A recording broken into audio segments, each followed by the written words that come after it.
What's up, my Blazing Knights? It's me, Blazeix, and welcome back to Blazeix Reacts. Today, we're going to be reacting to the strength of the extra cures.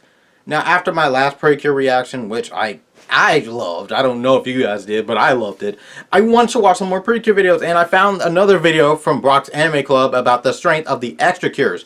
Extra cures being the cures that joined later in the season prior, and just become an extra help in the long run against the final bad, or the big bad, or whatever you want to call them. I'm super excited, as you guys can tell. I really want to watch this video just because I want to see how strong they are and how he stacks them up against the other cures. But without further ado, why don't we get into reaction? Want to go check out Brock's Anime Club? The link will be down below. Want to go check out the original video itself? Above iCard, go check it out. Let's jump right in. Without further ado, Blazeix Reacts. Let's Blaze in action. When Nagisa and Honoka first transformed into Cure Black and Cure White, they gave the typical magical girl speech that fans of the genre are all too familiar with. This one ended up being a bit different, as when they were done the speech, Nagisa actually pointed out that the words automatically came to them. With the pre-built-in speech and Pretty Cure being referred to as legendary warriors, it got me thinking, was there a Cure Black and Cure White before Nagisa and Honoka? Ironically, the first season where we knew for sure that there were past cures was Heartcatch Pretty Cure, where each cure had to come up with her own name and speech. With that thought being a starting point, I'd like to go over the extra cures of the franchise, which would include cures of the past, and other cures not a part of the core group of that season. Since I already did a power scaling video for the franchise, why not continue it and go over the strength of these side cures? Some things to go over before diving into this. First, this should be obvious, but I'm only referring to cures and not just allies of the cures. Second, as long as the character is clearly a cure, then they're on the list. I'm saying that since a character like Infinity Silhouette does not have cure in her name, but is referred to as the strongest Pretty Cure and is a fusion of cures, so she's clearly a Pretty Cure. Speaking of which, should I include her even though she's made up of the main Heartcatch cures? Screw it, why not? Why not? Thirdly, I'm only covering past cures where we know for sure that there were past cures. Mahou Girls, for example, seem to have past cures, but then when we get the history of the mundane and magical worlds, it's implied that the current cures were the only cures. The last disclaimer is how I'm power scaling them. In my How Strong is Pretty Cure video, I gave you the tiers of power they were at. This many times the speed of light, universal, etc. For this video, instead of saying what level the extra cures are, I'm going to be comparing them to the main cures of that season and judging their strength that way. With all that out of the way, let's see their power. We begin with the Cure Sisters in Splash Star. Enemies turned friends and allies. They became cures during the final battle against Why would they just not always to understand their strength, we need to back up a bit and look at the main cures of this season. You see, Splash Star is pretty unique amongst Pretty Cure seasons as it gave the girls different cure forms. I'm not talking about a power-up or version of the form, I'm saying a completely different cure form. Mai and Saki with Flappy and Choppy became Cure Egret and Cure Bloom. When Flappy and Choppy were kidnapped, Mai and Saki were able to pair up with Moop and Foop to become Cure Windy and Cure Bright to save them. The Windy and Bright forms have the ability to fly, and each cure now has their own projectile attack. These forms were also initially stronger than the Egret and Bloom forms, but once Flappy and Choppy were rescued, it was stated that the forms got stronger and now were equal in terms of raw power. So, during the final battle, the Cure Sisters became Cure Bright and Cure Windy.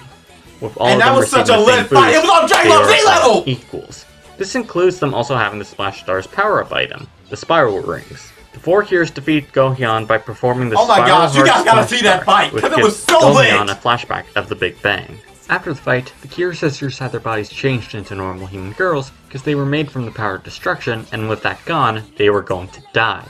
Whether they can still become cures is up in the air, as the only time we've seen them transform since is in the Hugtoad crossover, but that's not really helpful since they had cures that we knew could still transform, and ones we knew were being granted a transformation for the special occasion.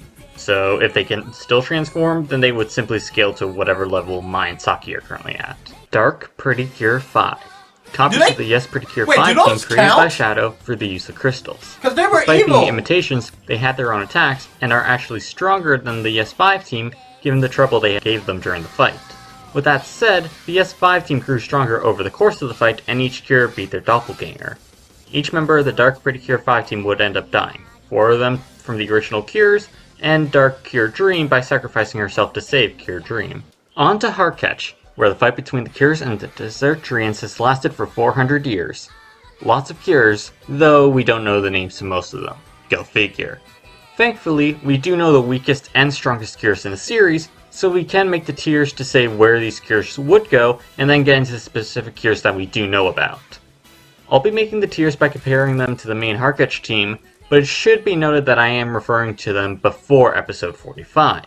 This is due to them receiving a massive amp after they got curb stomped by a Power Seal Dune and then got their results They got fighting. rocked in This that amp episode. made them Something amongst the fierce. strongest cures of the Heartcatch line, and that's why I'm using their pre-amp versions to make the tiers. Cure Blossom is verbatim stated to be the weakest Pretty Cure at the beginning of the series, so we know all past Pretty Cure were stronger than her. Cure Marine is not referred to as weak at all except by Kumojaki when referring to both her and Blossom. He also said he could take on 100 cures, which is clearly false given the series, and even states that he was wrong to call them weak. Point is, Marine is more of what is expected out of a Pretty Cure, and interestingly, she is stated to only be slightly stronger than Blossom. So the gap between the weakest cure and what would be the beginning of an average cure isn't that big. Cure Sunshine is interesting as you could either consider her to be the tail end of being an average cure or the beginning of a top tier cure. This is due to her easily defeating a Death Archery, and that was previously beating both Marine and Blossom. This was halfway into the series, so both Marine and Blossom had gotten a lot stronger. The other point is that she was able to do the best amongst the three cures against Dark Pretty Cure, who's a rival to Cure Moonlight, meaning definite top tier material. Sunshine's barrier managed to block Dark Pretty Cure's attacks, and her Gold Forte Burst was able to restrict the evil cure. She wasn't on Dark Pretty Cure's level, as even being hit by a Floral Power Fortissimo while being restricted didn't hurt Dark Pretty Cure that much, and they needed Moonlight to save them the next time they fought her, but being able to affect Dark Pretty Cure at all deserves credit. So well, there after are the knowing ranges. what happens, Average goes from beginning of series Marine to Sunshine, and top tier is Sunshine and stronger. Now, onto specific cures. I mentioned her already, so might as well cover her first. Dark Pretty Cure. Dark Pretty Cure was initially stronger than Cure Moonlight. While in their first fight you could say it was because Sabaku helped her winning the first Forte Wave clash in their rematch after suggesting that Moonlight had gotten stronger firmly places her above Moonlight for the first 2/3 of the series. Of course, Moonlight grew even stronger and ultimately won their rematch. Dark Pretty Cure then got stronger to the point that just by staring, pushed back all 4 cures in their super silhouette forms. In the end, she lost to a post-episode 45 amped Moonlight, and was at a noticeable disadvantage throughout the fight compared to how close their first rematch was.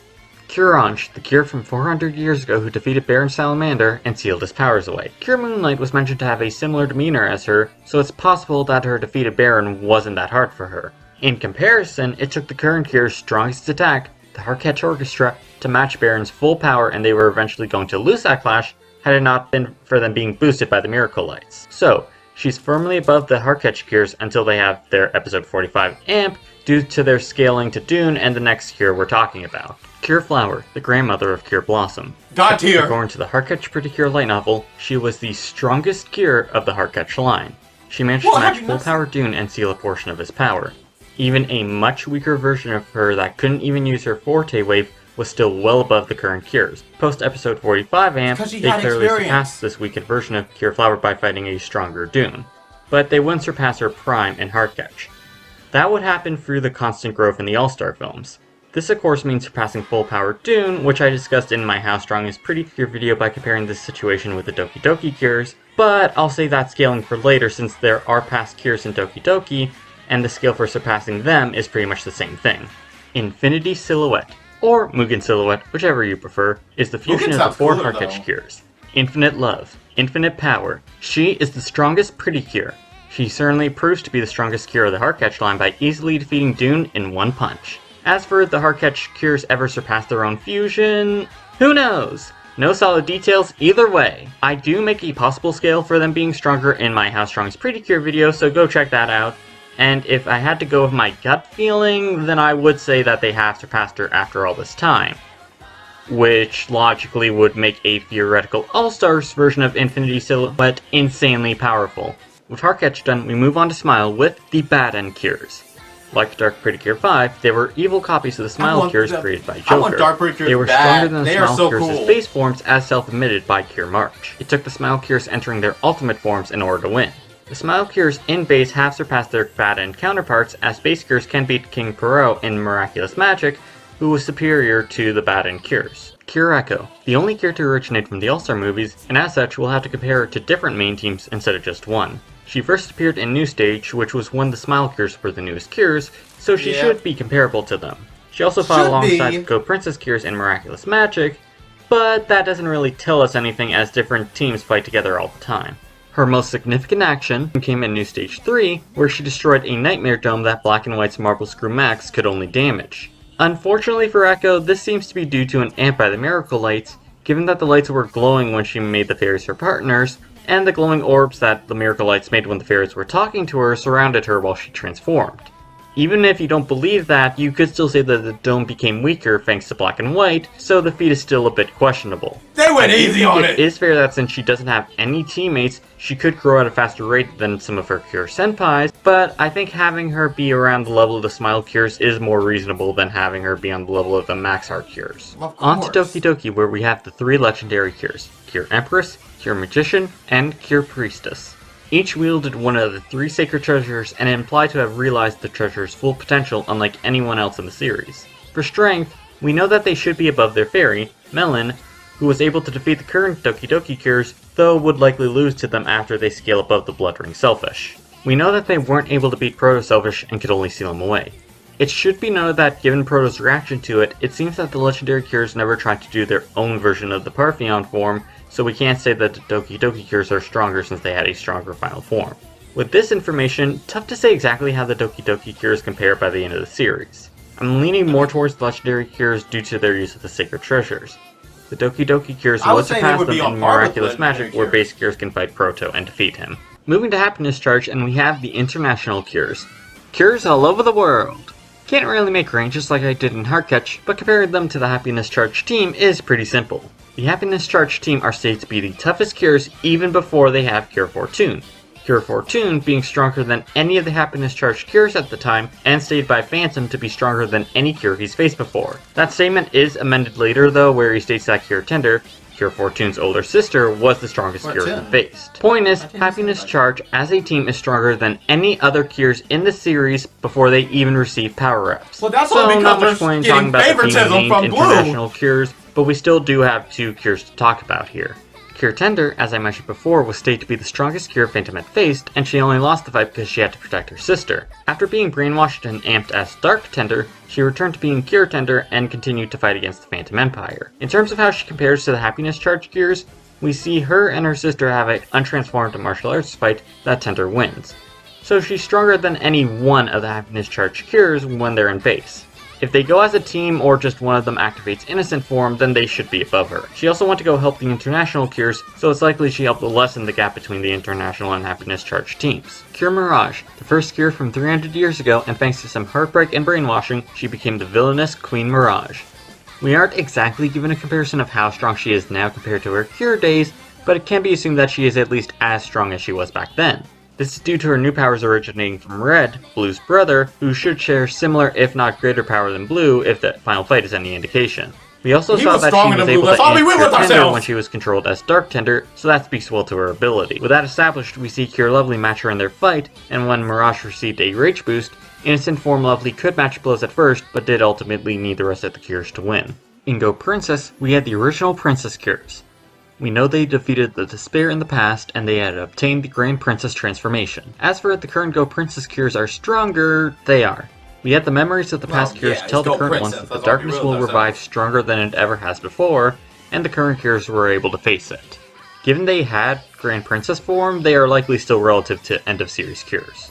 On to Mahou Girls, and while we don't get the Magician cures of Legend, we do get Cure Mofron. The cure Charlie somehow lost the rights to. Mirai's childhood stuffed animal was brought to life by magic, and in the Mahou Girls movie, she makes a wish to save Mirai, which turns her human and into a cure. Oh my gosh. Still full of cotton though.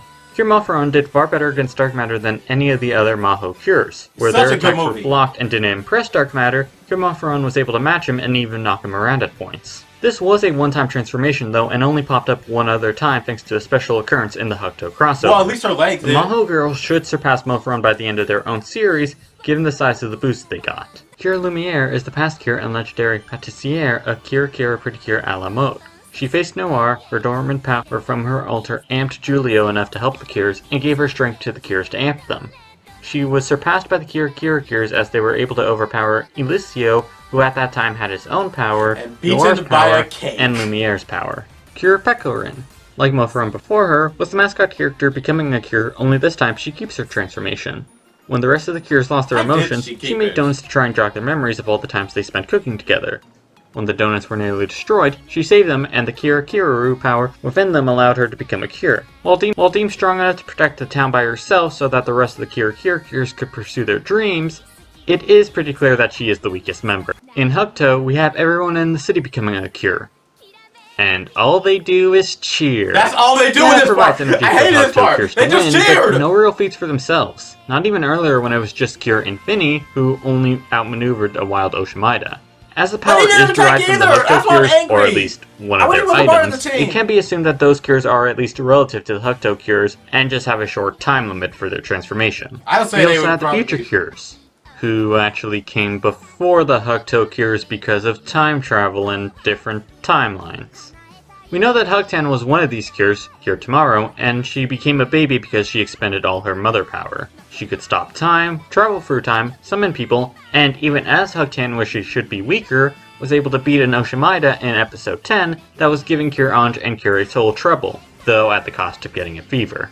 It should also be noted that due to the amount of Toki power in the future, the Oshimida that the future Cures fought were stronger than what the Hokuto Cures usually faced. This is clearly demonstrated as the Cures by this point could easily deal with a wild Oshimida, only for them to face one in the future, and it beat them before they were able to turn the tide of the fight. Oh, right, they did. The I future forgot Cures that. eventually lost their fight, whereas the Hokuto Cures were able to win theirs, even facing off against at least 64 wild Oshimidas, Curiel being able to push off 12 ant wild Oshimidas, and face the giant Kurai monster.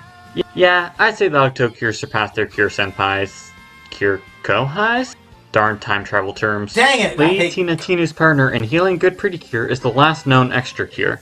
It's funny that I say known when we don't actually know her name, but we do know what she looks like. This is thanks to Asumi, aka Cure Earth, who was made in her image and given part of her power. With that said, Lady Tina Tinu's partner likely wasn't the original Cure Earth, as while King Biojin noted Earth's similarities to the past Cure, the name didn't seem to strike him. As for her power, we have an interesting case. You see, the big bad in the past wasn't held off by this Cure. He was held off by Lady Teratinu. Each mention of the fight between Lady Teratinu and King Biojin puts them as equals and really gives the impression that no one else was involved with it. So does that mean that this Cure was so much weaker than Lady Teratinu that she would have been more of a hindrance in that fight? Or was she equal to Lady Teratinu and the circumstances just didn't allow her to reach Teratinu to help her? Who knows, but at least we can make a range from this. Just one part of a weakened King Biojin was unimpressed with the Healing Good Cures to the point where he said they were unworthy of being Pretty Cure, with them needing the final Healing Good shower in order to beat this segment of him. So, we have Lady Teratinu's partner ranging from being able to beat one part of a weakened King Biojin, presumably pretty easily based on what King Biojin had said, to a max of matching Lady Teratinu's full power. How do the Healing Good Cures compare? Well, they likely scale above the bottom endpoint of the range due to healing at Daruzin, who had used 11 megaparts on himself without too much trouble.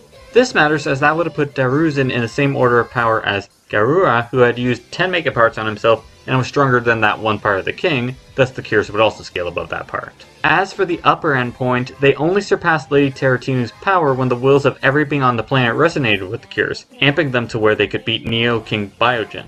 It's unclear if they retained this amp though, and maybe their team up with the S5 crew will clear it up. No, and that's all the extra Cures. Tropical Rouge does seem to view a past Cure as actual history and not a legend, so chances are we will get another extra Cure this season, but nothing specific as of this recording. If we do get one, I'd imagine they'd be superior to our still relatively new Cures, like her probably being faster than light compared to the Tropical Rouge Cures only being relative to light at the moment. With all that said, I hope you enjoyed this video, and go watch Tropical Rouge Pretty Cure. It's quite an enjoyable season. Yeah, it is actually very fun. I've actually been keeping up with Tropical Rouge. I can honestly say it's one of the most fun seasons I've watched in a while. Which it was a complete lie. They're all fun seasons. Go watch them. There's at least 18 seasons, 2 of which being direct sequels to their first season counterparts. And generally, it's just a fun magical girl anime. If you've liked Winged Club, Sailor Moon, Cardcaptor Sakura, Princess Tutu, Madoka Magica, you'll love this series. You'll love this series. It is generally fun. I personally love it. Yeah, this was just a fun video for me personally. I love series like this, and just magical girls in general. I love it. Yeah, there's nothing else to go off of this video. It's just me fanboying about a magical girl series. That's I wish more people knew about, but not enough that I want a dub. Yeah. Anyways, I do hope you all enjoyed. Don't worry, I'm gonna get back to other videos, preferably ones that I'm interested in. I hope you all enjoyed. Be sure to leave a like, add to your favorites, and want to see more Scorched Out videos from this channel, subscribe. I make videos weekly or daily depending on my schedule. Have any requests for reactions whatsoever, leave a link to that video down below. Make sure it's not less than 30 seconds long, and I will definitely react to it. Hope we reach my goal of 10,000 subscribers, and you will get a special video from yours truly. I don't know what the next reaction is going to be, but you'll see it. Don't worry. With that being said, I hope you all enjoy. Stay tuned for more videos, and remember, many hearts, never apart. Lit 'em up, Blazing Knights. Blazeix, blazing out! Until next time, take care.